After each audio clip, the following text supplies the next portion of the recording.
Welcome to Saltgrass, a show about how local communities can engage with the climate crisis at a grassroots level. My name is Ali Hanley. Today's episode is the first of 4 that will be released about the Harcourt Organic Farming Cooperative. Harcourt is just a 10-minute drive north of Castlemaine and is renowned for its orchards, particularly its apples. The small town has about 3 shops and a service station. In spite of its small size, it has its own family-friendly festival called Apple Fest, which attracts hundreds, if not thousands, of visitors every year. Katie Finlay and her husband Hugh have inherited and run an organic orchard in Harcourt for decades. And as they get older and it becomes clear that none of their own kids want to take on the farm, they have had to do some hard thinking about whether to retire and sell the property or find some other way to manage the property. This episode and the 3 that follow it are all about where they came to after contemplating that question. The orchard and farm is situated right at the foot of Lianganuk, or Mount Alexander, which is a significant mountain on Jara country. The interview with Katie and the editing and airing of this episode all happened on the lands of the Dja Dja Wurrung.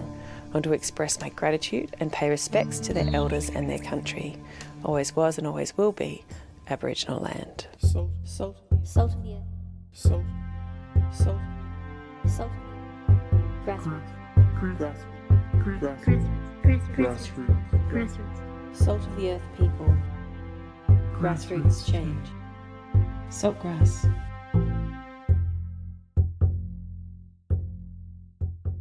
Listen to all episodes of Saltgrass on your podcast app or at saltgrasspodcast.com. So you might remember that I've already spoken to Katie about the farm and the developments that have been happening there back in 2018. They were just starting what has now become the Harcourt Organic Farming Cooperative. There were 2 episodes back in season 1 of Saltgrass, or Turning the Goldfields Green as it was called back then, and you can listen to them at saltgrasspodcast.com or on your podcasting app. In the first episode I spoke to Katie and a guy called Ant who had come on board to manage the orchard. And then in the second episode, I spoke to Sass and Mel, who were the gung-ho growers who were growing vegetables. And generally, I try not to revisit the same people or cover the same topics twice in Saltgrass, unless there's some interesting development or some new aspect of the conversation. In this case, I'm coming back to chat to these people because how they're doing as people and as enterprises is really interesting. 5 years on, are the high hopes and idealisms still as shiny and bright? Is it functioning in the way they'd hoped?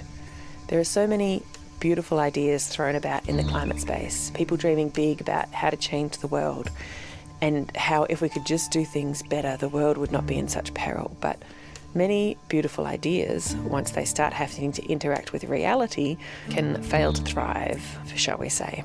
I've been following the process of this cooperative with interest since it began, not only because I am friends with some of the members, but also because I find it fascinating as a case study of alternative farming and an alternative to the massive monocultural farming which is contributing to climate change rather than helping mitigate it.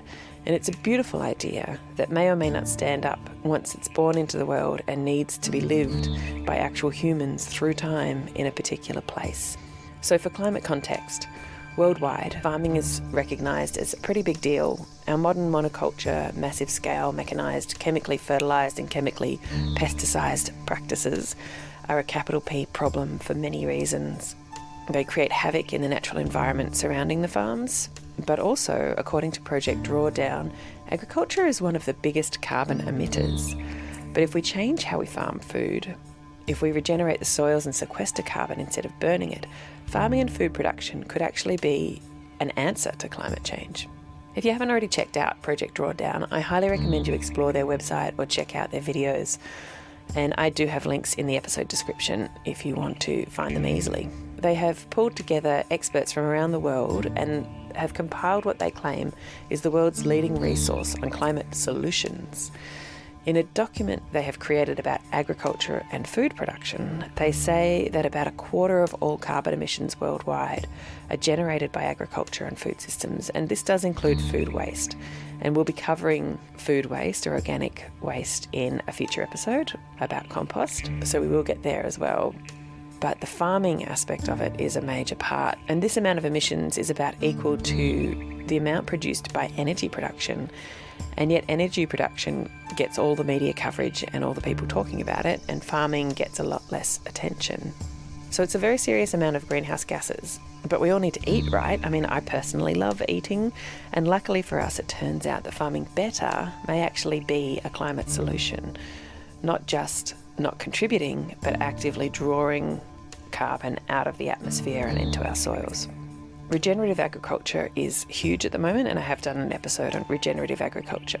And Project Drawdown does warn that some of the world-saving climate change stopping claims made by regenerative agriculture enthusiasts may not actually stand up if it was put into practice across the world, just because of different climates and different soil types and different vegetation types. But there is no denying that regenerative practices are much better for soil, biodiversity, and for pollinators. And another layer of this problem of modern agriculture is also the human problem.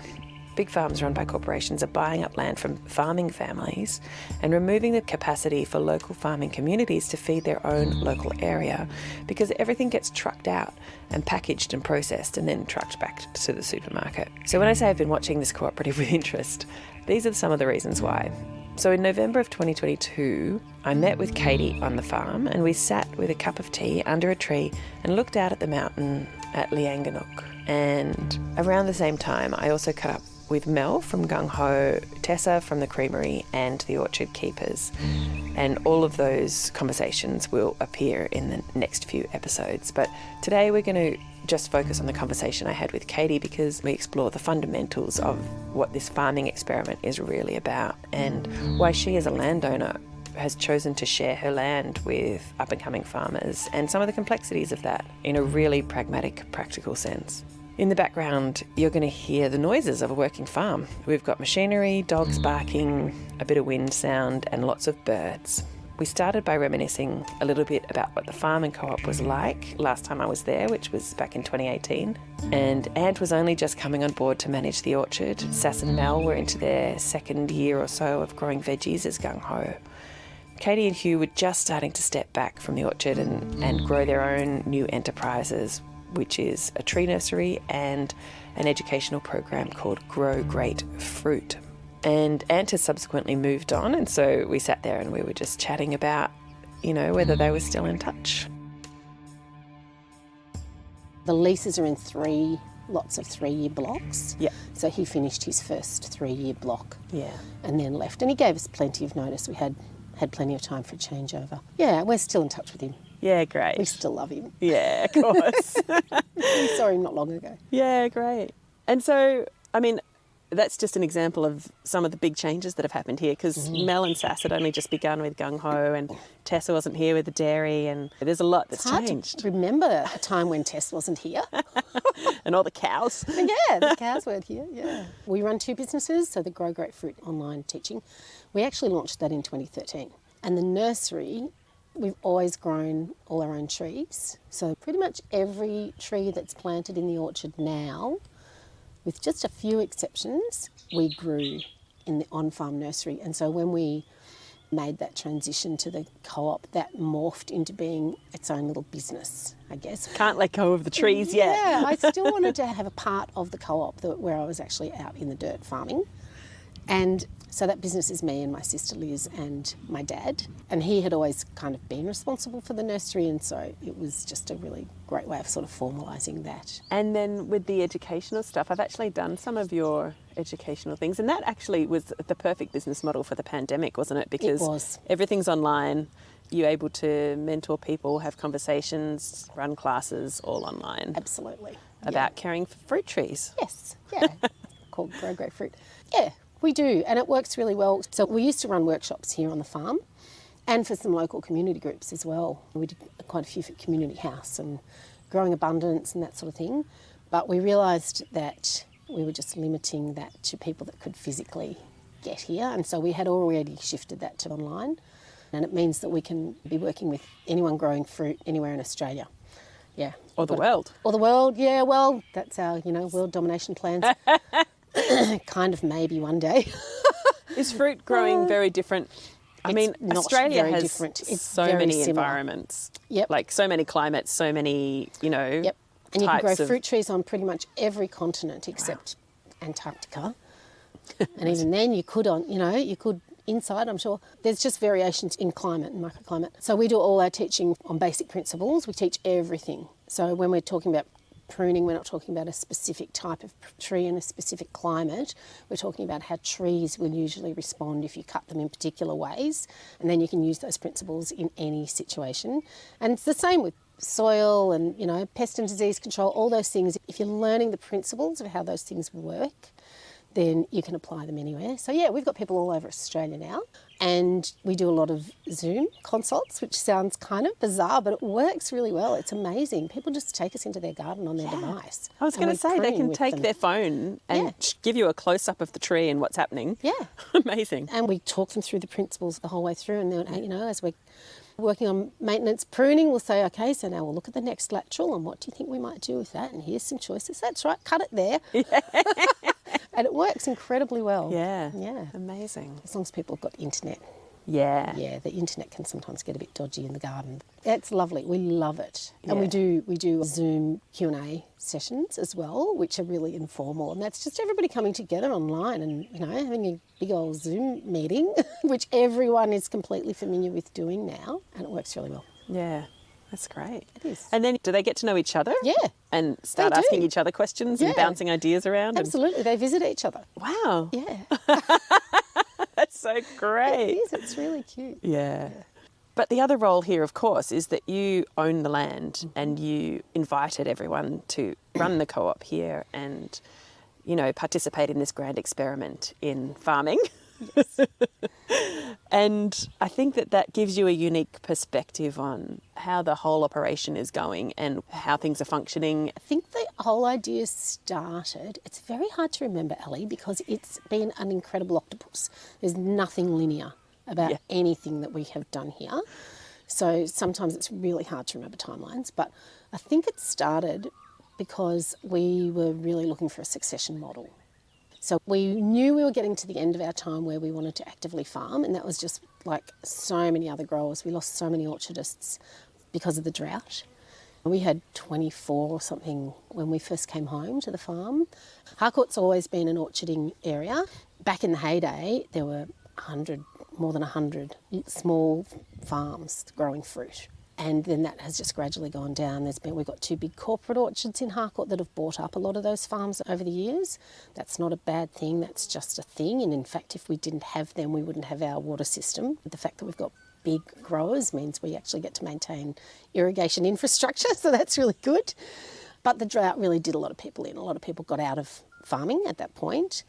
It was just very hard. People were in debt and, it was hard to maintain staff. There were all sorts of pressures on people. The whole 1 in 100 year idea is just completely out the window. We're having extreme events regularly. Yeah. And that is really impactful on farmers. It has long-term consequences. For us, when we lose a fruit tree, you lose one all the time, but when you lose an orchard or, a few hundred trees, that has a massive impact because there's such a big long lead time. You've got to decide first, are you going to put trees back in that spot where they've just died from a weather event?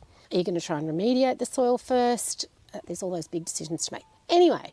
And then it takes 2 or 3 years for a tree to become productive and another 10 for it to be big and we super grow productive. our own trees, so there's at least 2 years in there of growing the tree. It's not like we just go out and buy the trees from a nursery. So the whole process is minimum 5 years before you're starting to pick any fruit from that spot again. So it's a big decision and very costly.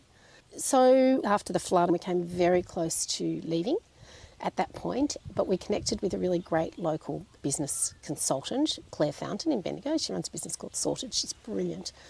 So we went in there, we got some funding, actually got some flood funding, went in there to talk to her about our exit plan. And our very first meeting with her, that just turned around. She actually tapped into the fact that neither of us were ready to leave.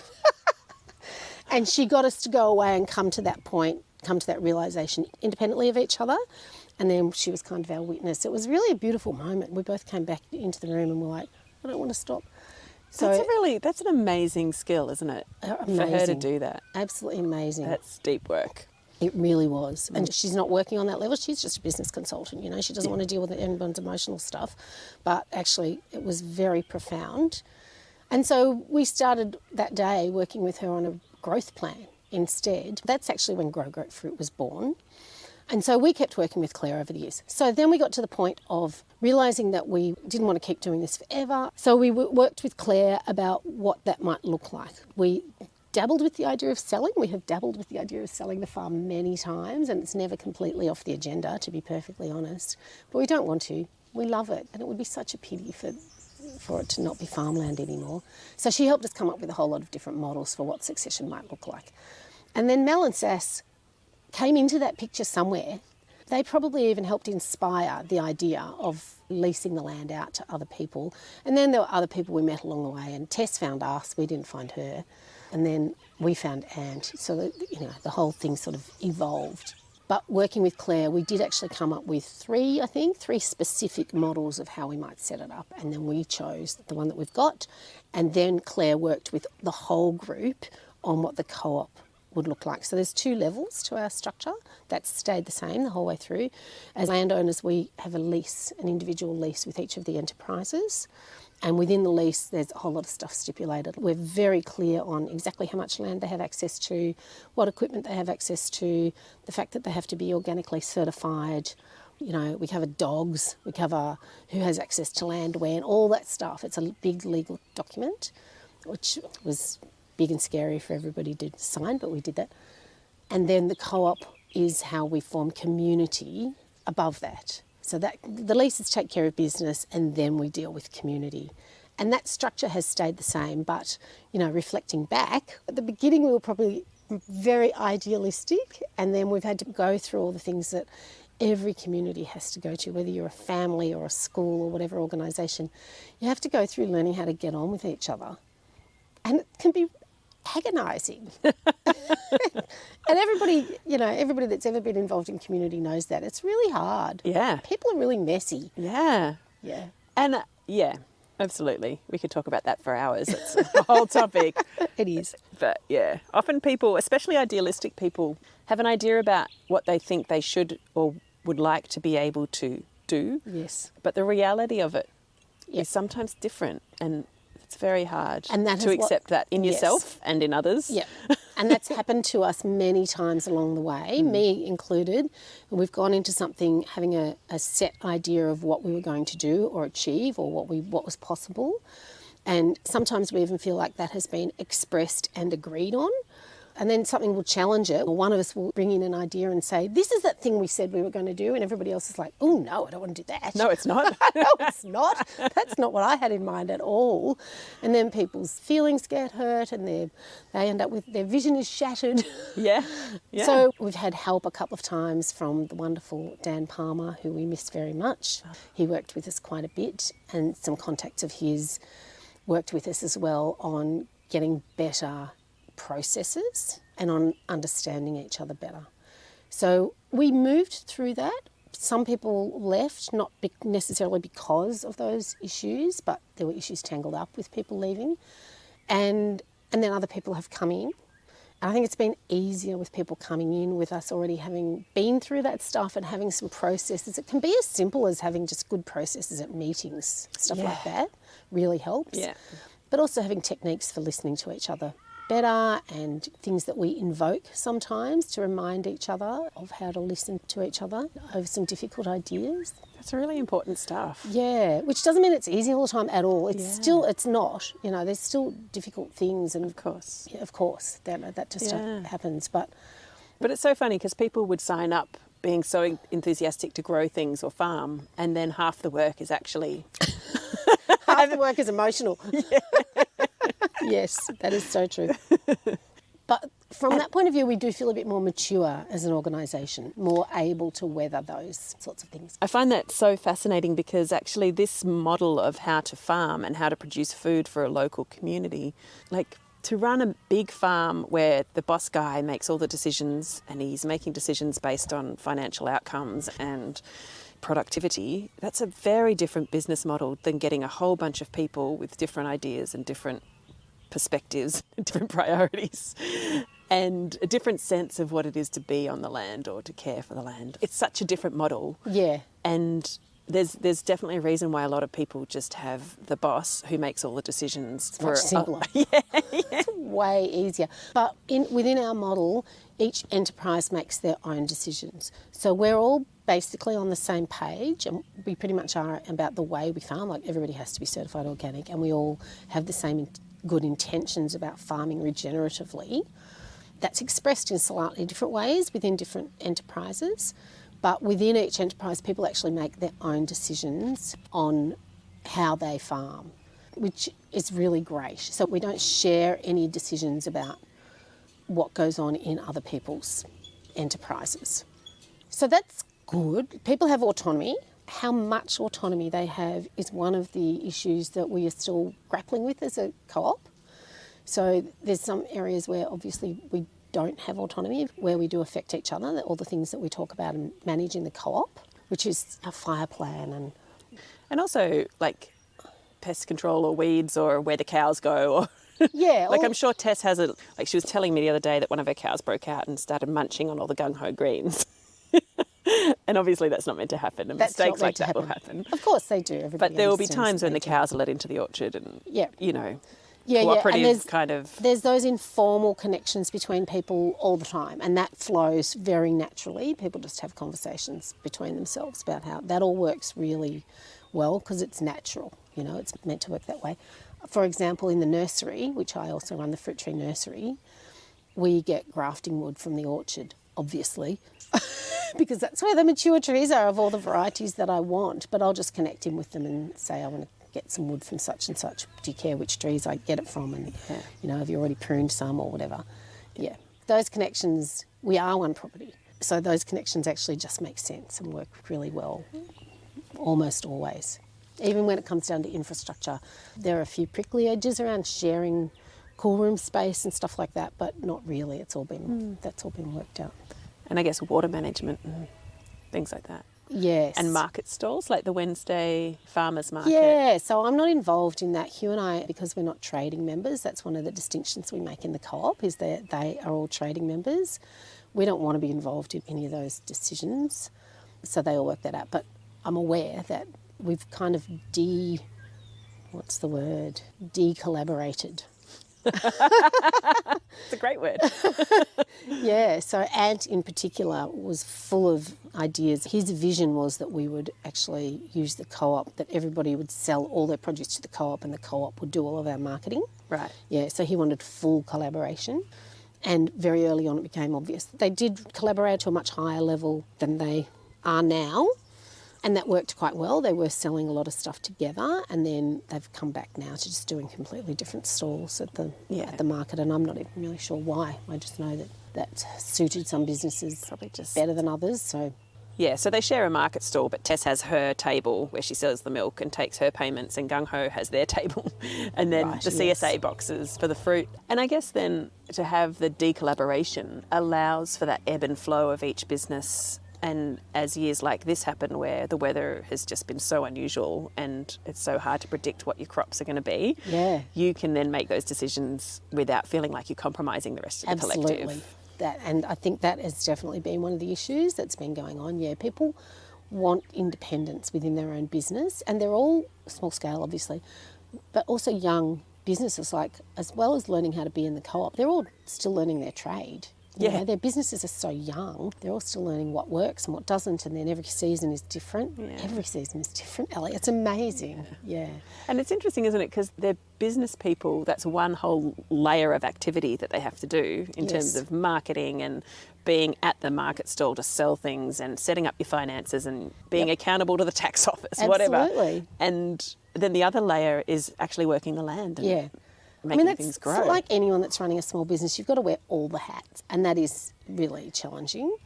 And again, early on, I was thinking the co-op would be able to provide a lot of those services to people and that we might get savings there, and also that the co-op would provide business training basically and mentoring. Turns out nobody wanted that, which is completely fine. I probably had never really checked whether anybody wanted that. I was just full of, this is what the co-op could, one of the functions it could serve. But people really have wanted their independence. It's really important to them to be able to run their own independent business and look after everything themselves within the business. Having said that, we do have a bookkeeper. The co-op does have a bookkeeper dating from when we were selling together. And she's a fantastic resource for our various co-op members. She's great.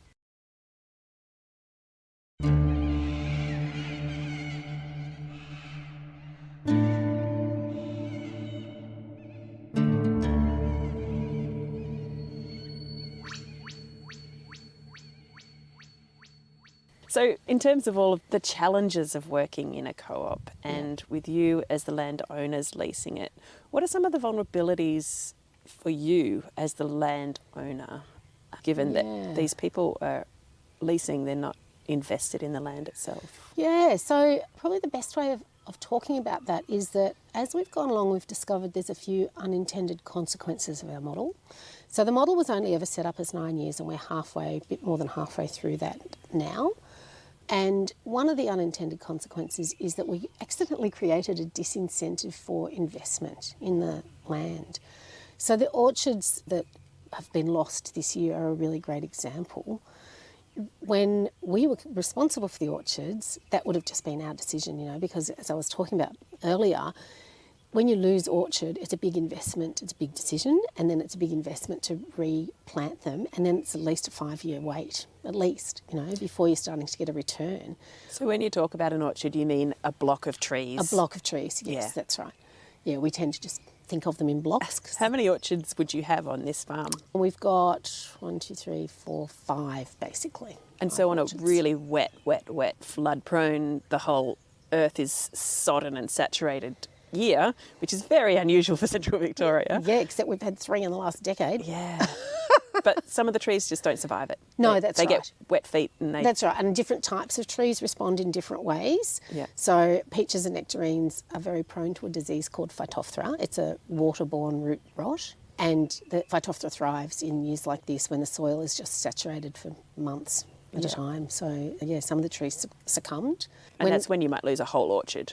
Yeah, or all those trees in an orchard. So in this case, there are several hundred trees we're talking about. So that's a big gap in production. The current lessees, the orchard keepers, they're halfway through their first 3-year term, and then if they choose to, they can stay for another 3-year term. But we haven't decided what's going to happen after that. We really need to resolve what the long term looks like. But, they're only making their income from selling the fruit. We're now making our income from the leases, and so it's kind of in nobody's interest. Nobody has the incentive to put the investment into growing new trees. And it's the same with netting orchards. So we had previously netted the cherry orchard. I mean, it's a massive investment. It's $50,000 a hectare minimum. Wow. Huge investment, but over the long term you make that money back through saved fruit. But, it's too big an investment for a lessee to take on. They don't want to invest in something that's on land they don't own. And I guess with Tessa, for example, she can take her cows to a new piece of land. Absolutely. There's a lot of investment for gung-ho to build the soil to make it work really well for veggies, but she can replant somewhere else. But fruit trees, they stay with the land. They stay in the land, in the dirt, that's right. So, that is a specific issue. I mean, Mel's got similar issues in that to go somewhere else, she would just have to start completely fresh. So Which is huge. It is huge, yes. So she would be losing her investment as well. So it does apply for her. And Tess has purposely built all of her infrastructure to be movable, and the cows are movable, but it's a big deal. And she's put a lot of work into regenerating the soil here and revegetating. So all of those benefits stay here. And things like kangaroo fencing, it's the same thing. We have actually, as the landowners, we've been investing in that, but we don't get any direct benefit out of that. So we have the responsibility to do whatever we can to make the land, to protect it for farming, make it as available in the long term for farming as possible, because that's what we want to do with our land. But at the same time, this is also super. Yeah, We're a little bit cautious about investing it in ways that we can't realise. So yes, that's a big disincentive. I guess as landowners, you've got a couple of options. You can continue the leasing program for 20 years into your dotage. Yep. Or you could sell it as a block one day, and whoever that is, they might just bulldoze all the trees. Exactly. You know, you can't know whether they're going to value Absolutely what's here. And there's a good chance that they wouldn't. There's a good chance that the main buyers for a property like this would be lifestyle people who wanted to move out of the city and grow grapevines or something. Yeah, that's right. Doesn't bear thinking about, does it? And the other unintended consequence is that they committed 9 years of their best productive life. They're all in their 30s, 40s, you know, when you should be putting down your roots and starting to build, you know, your long-term future, and they're not. So this romantic idea floats around sometimes that when you're leasing to young farmers like this, they can be saving to invest in their own farm. But the reality of that is really hard. It's really hard to make a living and pay all your staff and pay yourself a living wage, let alone be paying super, let alone be saving to buy land. So it's not actually a very realistic idea. So, and it's so much easier when you've got a bit of spare cash to invest it in the business. Absolutely. And do another plot so that in 5 years you'll have more money. But Absolutely. It's always a future prospect. Yeah, so it's not a good long-term planning thing for them. So we're very conscious of that they're not building their futures here at the moment. They're not getting any skin in the game. And at the same time, we still have full responsibility for managing everything. And like the driveway, oh my God, the driveway's just been a nightmare this year. And I've had to borrow a car to come here every time I've done an interview because my little Yaris made it like 20 metres up the driveway and then I just had to stop because it's so eroded because there's been so much rain. Yeah. And I guess because you've got so many people coming up and down now every day to work here, you've also got so many vehicles. That's right, yeah. Back in the day when it was just us, the driveway's eroded plenty of times and Hugh's just managed it with our grader blade, you know. But yeah, now we're kind of a public place and there's 20 cars at least a day, and so it's much harder on all the infrastructure, and we still have complete responsibility for making sure everything works all the time and that we provide people with access and a good workplace. So that's a big responsibility that is still completely on us. So we'd actually quite like to shift some of that to the people that are actually using the land. So there's both of those things, and we'd like to shift, we'd like them to have the opportunity to be buying in. Yeah. But we don't know how to do that. Yeah. So we applied for a big grant from the World Wildlife Fund. They've got a big regenerative fund, and part of that is for regenerative agriculture. So we came in under that tranche and we were incredibly lucky to get the grant. So that will give us the funds to actually explore the idea of what do we do next. So everybody acknowledges this is just a short-term plan, and we're not making any assumptions about what anyone wants to do next. We don't really know yet ourselves what we want to do next. We've got 5 kids. They're variously interested and disinterested in coming back to the farm, but under the traditional sort of inheritance model, it's theirs. They're stakeholders. You know, they're going to be involved at some point. And then there's the fact that it's not our land anyway. You know, it was stolen land in the first place. So I really want to have that sort of Indigenous voice in our future decision making as well. And then there's all our farmers who it's their blood, sweat and tears that have got the farm to where it is now. And even 5 years after we started, our biodiversity is better, our soil is better. Tess has been doing so much work on the paddocks. Like, there's still heaps that we can do, but the property is improving. And in all this time, we have grown a lot of food for a lot of local families. So we really want to keep that going. But we're not assuming that any of these guys even necessarily want to stay. Like, we just don't know. We just haven't had those conversations. So at the very beginning of exploring, what does the long term look like? Yeah. So this has been a really interesting and mostly successful short-term model, which is awesome. But yeah, if we can't solve that long-term problem, it doesn't really mean anything. Yeah. You know, what we've done so far has just been fun, but it doesn't really mean anything. So we've got to have those big conversations. And so the funding from the World Wildlife Fund will allow for those conversations to happen. We'll probably work with somebody. I feel like we need kind of deep chats with everyone by themselves to really get down to what they really want and how they would love to see that happen, and then see if they can come up with some options that we can have a look at. Yeah. We as landowners at this stage still basically have the say over that, but there's no way we can actually make any decisions without taking everybody else into account. And then we'll also do some work on small farm viability, because that's one of the things that we have, not just us, every other small-scale regenerative farmer in Australia, I think.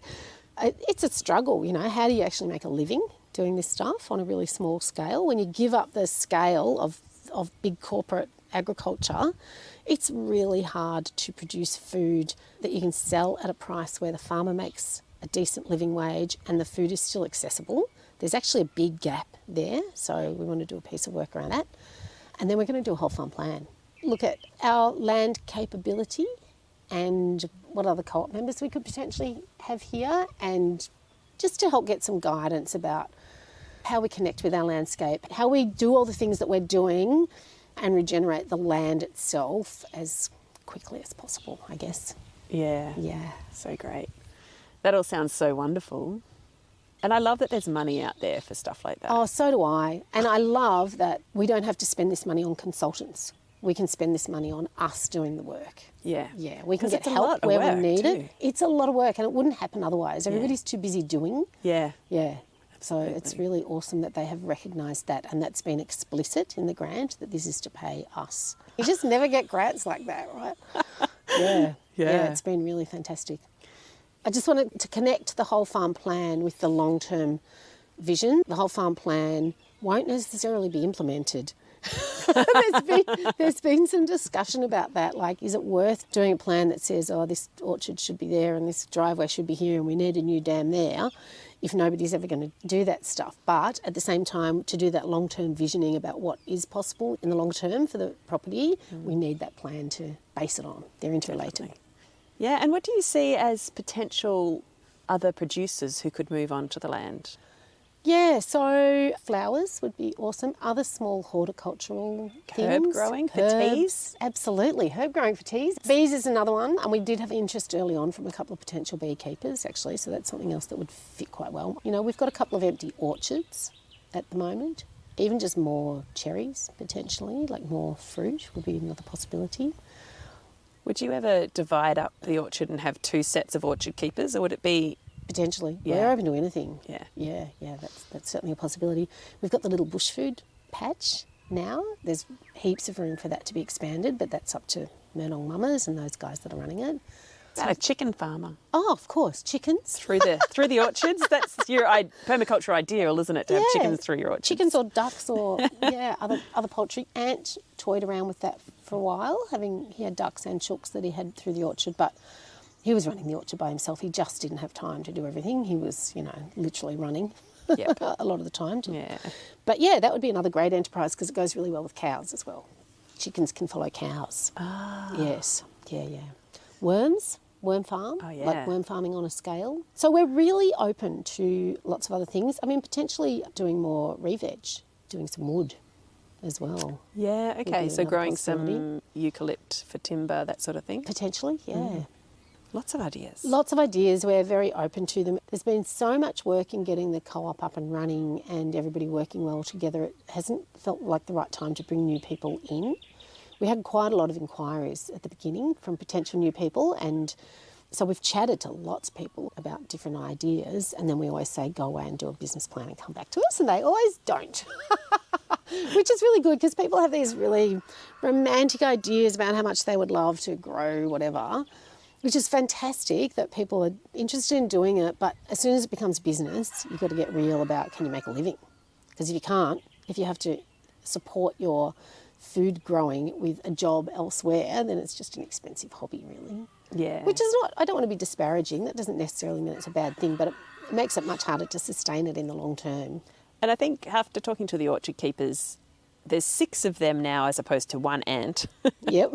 And they all have other jobs. Yeah. And so collectively amongst them, they've got enough manpower here to make it a business, but they've also got some financial security elsewhere. Yeah. And even then, they still struggle to have enough production hours on the farm. Yeah. Yeah, that's the dilemma then once you're working off farm. We used to have to do that as well at times. There were years when we worked off farm too. Even in a bad year, there's not that much less work. Yeah. You've still got to prune everything. Yeah. And disaster management when it's a bad year. Yeah, absolutely. Yeah, there's lots of work still. I don't know that many farmers, but the farmers that I do know, if they're just a couple who are running a farm, one of them will be working off the farm, and the other one will be the primary farmer. Yeah. And I think that's often not works that way. uncommon. Yeah. When it was Hugh and I running the orchard, we both were full-time in the orchard, basically, but not all year. We were both full-time over summer, and then in winter I was the main pruner, so Hugh had time to be doing other stuff then. Sure. Yeah. But then you need work that you can dip in and out of. Yes, You know, that's and right. that's not always easy to find. No. Yeah. No, well, we're lucky. Hugh's always had that sort of work. Yeah, He good. works as an editor, Oh, great. online editor. Have you made connections with other people who might be doing similar things, trying to set up similar ways of enabling young farmers to get their feet on the soil? There's a huge amount of energy around this topic at the moment. We've just recently connected with some landowners at Red Hill who are doing something really similar. It's a slightly different model, but they've got a big farm. They're running beef, I think, and now they've got some egg people and a flower farmer and I think a beekeeper. There's a third one is just coming on as well. They're just getting set up. They found us, so we've had a couple of fantastic conversations with them. Yeah, where we can just talk at that level, just as the landowners, because we have specific issues that we're grappling with that we don't want to bring into the co-op. That's nothing to do with them really. It's about us and our family and our situation and our future. Yeah, so it's really good to be able to talk to other people at that level. When you say it's a big topic, are there globally or across Australia, are you seeing more and more people?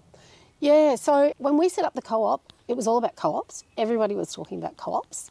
And now everybody's talking about farming on other people's land, but that's probably just the bubbles I move in. So AFSA, the Australian Food Sovereignty Alliance, they've got a subcommittee called FOOPL, which is farming on other people's land, which I'm on. And so they're actually trying to set up some guidelines to help people that are considering setting up these sorts of arrangements think about things like leases and all the hard-headed stuff that you actually have to think about to go into those sorts of arrangements. Yeah. And there's just been various discussions and forums, and it's just the vibe at the moment is that a lot of people are trying to solve these two problems of landowners with land they're not using or ageing farmers, and this whole younger generation of farmers that want to be farming and don't have access to land because land is just getting ridiculously unaffordable. So a couple of other people working in this space are Grounded. It's a new CLT advocacy organisation. So CLT is Community Land Trust. So that's much more about affordable housing, but is also potentially a model that we might look at for our long-term future. Grounded is a great name. It's a really good name, isn't it? I always Yeah. appreciate a good name. They just had their launch, and it is really one of the ways that we could maybe go forward here. So when we do our future planning with the World Wildlife Fund, we're going to start by looking at every model we can find really around the world for how people are land sharing. That's the point really, is how you bring people together, how you make it affordable for people to access farmland in a sustainable way.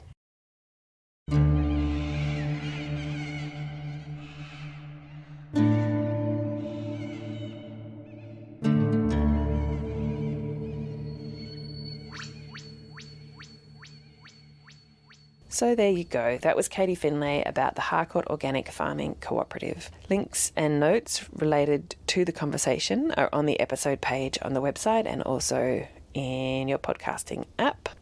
Stay tuned for the next few episodes, which explore how each of the co-op members are going and why they signed up, and what unique challenges and benefits each gets from being part of the farm and part of the cooperative. For those of you listening on the radio, please note that you can listen to all episodes of Saltgrass on your preferred podcasting app or at saltgrasspodcast.com.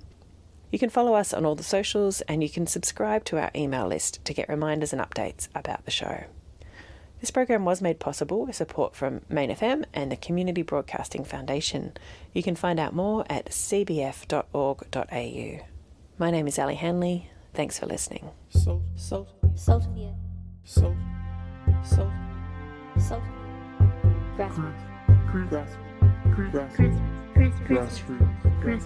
Salt of the earth people.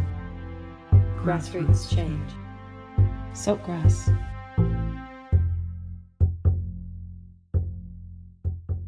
Listen to all episodes of Saltgrass on your podcast app or at saltgrasspodcast.com.